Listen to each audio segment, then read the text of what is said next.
So in this video, we are summarizing the third video on rectification of errors. Errors are classified into two, one-sided errors and two-sided errors.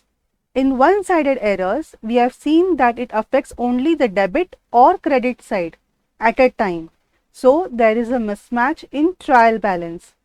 Whereas in two-sided errors, the balance always remains equal. The debits and credits are always equal. This way, the trial balance always matches. So we cannot detect two-sided errors in trial balance. Such errors, when detected, are rectified using journal entries, by passing journal entries.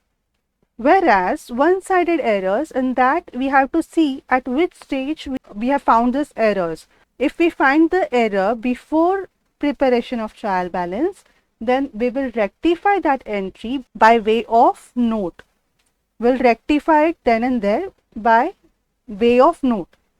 However, if we find the error after preparation of trial balance, then the difference in debit and credit, we will transfer that amount in suspense account. And after that, as and when we locate the errors, we will pass an adjustment entry.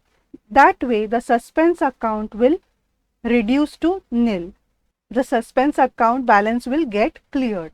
So with this, you can see that there are three stages where you can find the errors: before preparing the trial balance, after preparing the trial balance, but before final accounts, and errors that we find after final accounts.